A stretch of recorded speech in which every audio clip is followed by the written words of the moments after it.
하나님 말씀 시편 76편 1절에서 12절 말씀입니다.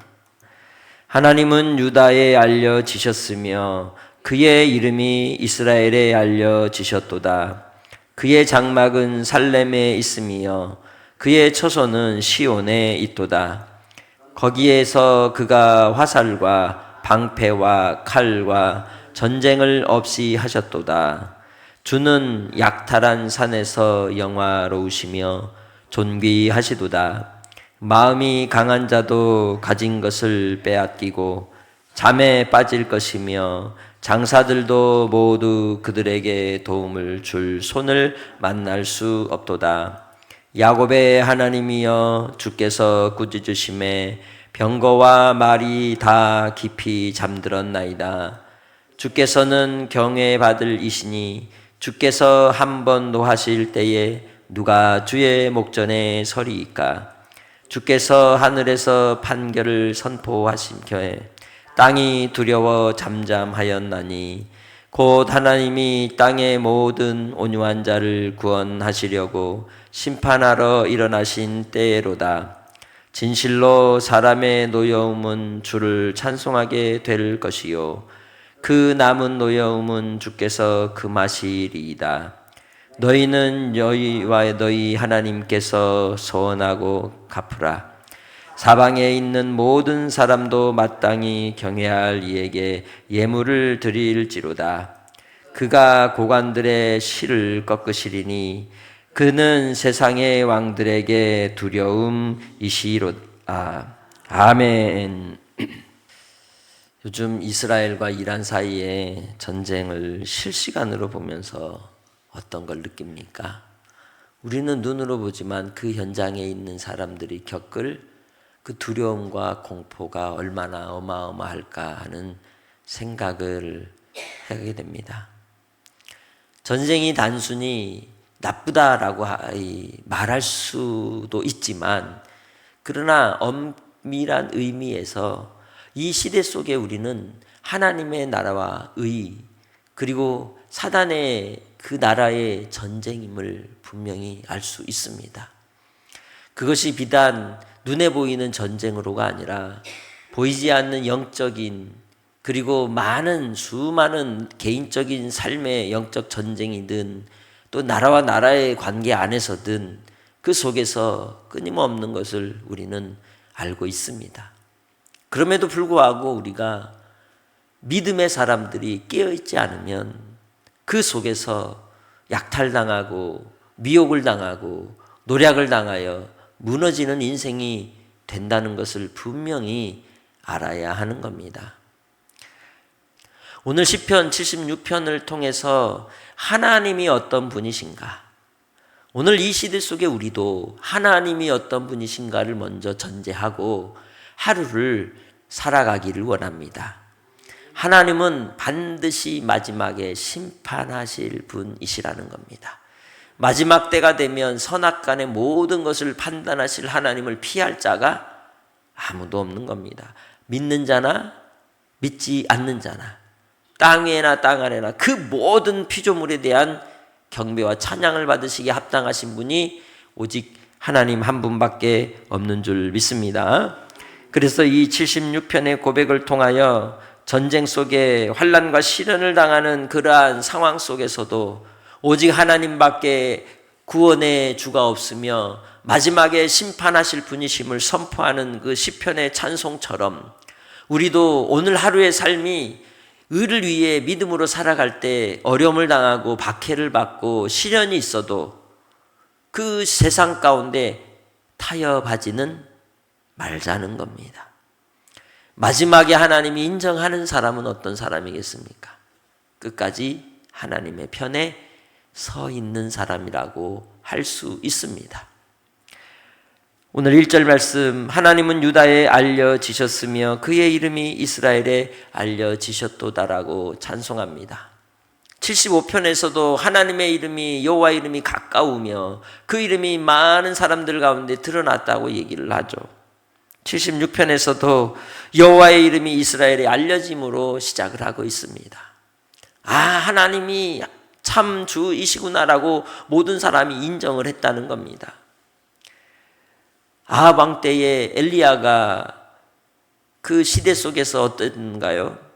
이세벨이 많은 아세라와 그리고 바알의 목상을 세우고 모든 국민들이 다 거기에 절을 하게 만들고 그리고 하나님을 섬기는 일은 못하게 제어할 때에도 숨은 7천의 믿음의 사람들이 있었으며 그리고 또한 갈멜산에서 850대 1의 제사의 전투를 통하여 오직 하나님만이 참 주이심을 드러냈을 때 하나님의 백성들은 주님께로 다시 서게 되었습니다.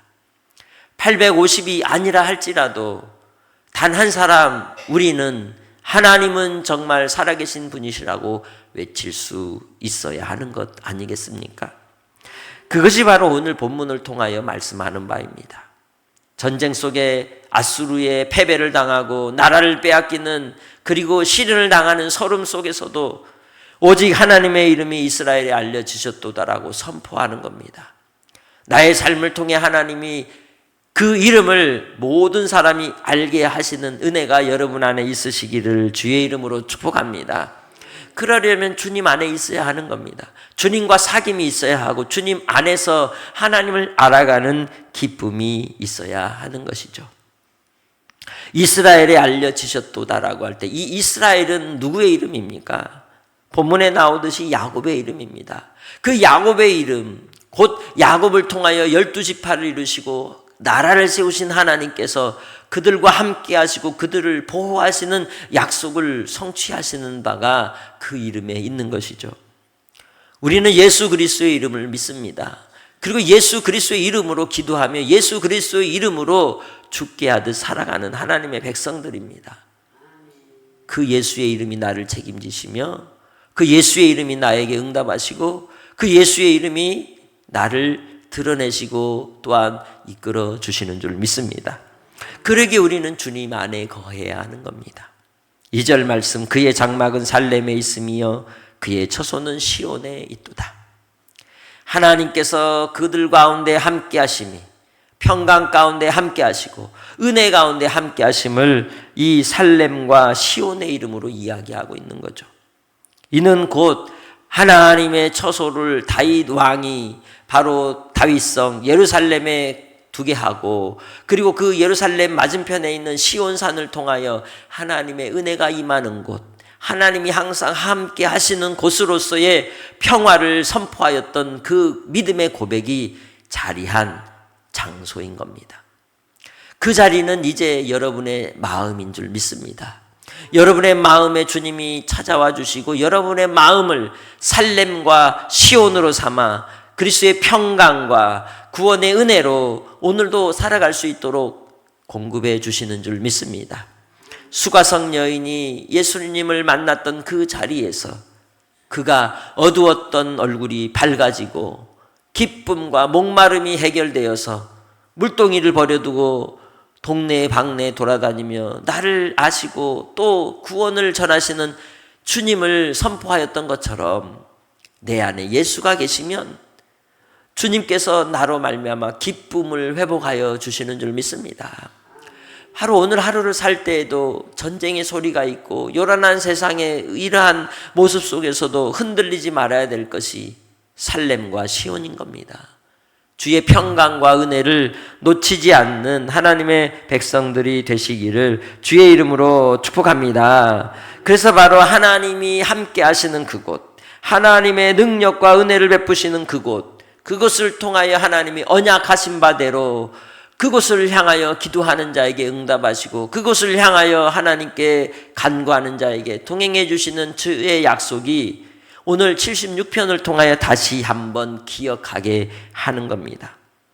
거기에서 그가 화살과 방패와 칼과 전쟁을 없이 하셨도다. 하나님께서 전쟁을 다 아무것도 아닌 것처럼 무너뜨리시고 마지막에 승리의 깃발을 높이 올리실 주님의 뜻이 이루어지는 곳이라고 선포하고 있는 것이죠.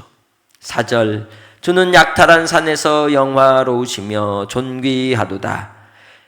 마음이 강한 자도 가진 것을 빼앗기고 잠에 빠질 것이며 장사들도 모두 그들에게 도움을 줄 손을 만날 수 없도다. 히스기야가 하나님 앞에 사내립의 침략으로 인해서 어떻게 했나요? 하나님 앞에 엎드려 통곡을 하며 기도하죠. 아무도 도울 힘이 없는 그때에 하나님이 도울 힘이 되어서 바로 18만의 대군이 스스로 자멸하고 하나님의 전쟁으로 말미암아 이스라엘 백성들이 손도 안 대고 뭐 했어요? 코 풀었어요. 주 안에서 우리가 하나님을 의지하면 하나님이 함께 하시면 넘어가게 하시고 건너가게 하시는 은혜가 있는 줄 믿습니다. 그래서 주 안에서 우리는 믿음을 따라 주님을 바라고 살아가야 하는 것입니다. 그것이 바로 하나님의 백성들의 삶의 태도에 있는 줄 믿습니다. 하나님께 우리는 뭐 해야 하겠습니까? 그래서 경외해야 하는 겁니다. 하나님을 두려워하며 하나님을 사랑하고 하나님을 섬기는 삶이 여러분의 삶이 되시기를 주의 이름으로 축복합니다. 왜 하나님의 심판을 피할 자가 있을까요? 아무도 없는 겁니다. 그러나 은혜를 입은 여러분은 예수 그리스도의 십자가로 그 심판을 이미 다 감당하시고 열어놓으신 생명의 길, 생명의 좁은 문으로 들어가는 하나님의 백성이 되었기에 은총을 입은 자가 되었고 시온의 은혜가 임하였고 그리고 우리를 통하여 하나님께서는 주의 영광의 나라로 인도하여 주시는 하나님의 백성들이 되신 줄 믿습니다. 그래서 우리는 어떤 자가 되어야 한다? 온유한 자가 되어야 한다라고 구절은 이야기하고 있는 것이죠. 모세를 이야기할 때 하나님께서 어떻게 인정하셨어요? 온 지면에 그의 온유함이 승하도다, 뛰어나도다라고 말씀하셨죠. 이 땅에서 복 있는 사람을 이야기할 때 이 마태복음 5장에 팔복의 사람들이 있는데 그 중에 눈에 띄는 사람은 온유한 사람입니다. 온유하다고 하는 것은 온순한 것과 다르다 그랬어요. 온유하다고 하는 것은 의의 편에 서는 사람입니다. 하나님의 뜻을, 하나님의 마음을 가진 사람입니다. 그 백성이 이스라엘 사람, 이 백성들이 광야에서 하나님 원망하고 저주하며 축제를 벌이고 하나님을 배반할 때조차도 하나님께 대한 여호와의 진노하심에 대한 분노의 마음도 있지만 한편으로는 그 백성들에 대한 어떤 마음이 있었어요? 불쌍히 여기는 마음이 있어서 주님, 그들의 죄를 차라리 나한테 돌리고 그들은 하나님의 백성이지 않습니까? 불쌍히 여겨주세요라고 기도하는 그게 온유인 거예요. 여호와의 마음을 가지고 여호와 하나님에 대한 그 애틋한 심정으로 이 땅의 죄인들에 대한 분노는 있으나 그 분노를 분노로 갚지 않고 예수 그리스도의 십자가의 사랑으로 아버지여 그들을 불쌍히 여겨주세요라고 하는 마음을 가지는 게 뭐라고요? 온유라고요. 오늘 하루 누군가 나에게 해코지를 하든지 불편하게 할 때 내가 어떻게 해야 되겠어요? 말로 갚아버려요? 대로받았으니까 그게 아니라 온유함으로 주여 알지 못하고 하는 어리석음을 불쌍히 여겨주옵소서. 긍휼을 구하는 오늘 하루가 되시기를 주의 이름으로 부탁합니다. 왜? 마지막에 우리를 구원하시고 악한 자들에 대해서는 주님이 심판하실 것이기 때문에 내가 갚는 것보다 누가 갚는 게 더 무서워요? 하나님이 갚는 게 더 무섭거든요. 그래서 우리는 주님을 향한 찬송으로 영광 돌려야 할 줄 믿습니다. 우리의 마음에 나오는 이 모든 노여움에 대하여 우리의 서운함에 대하여 하나님께로 돌려서 하나님이 하시기를 구하는 성도들이 되시기를 바랍니다.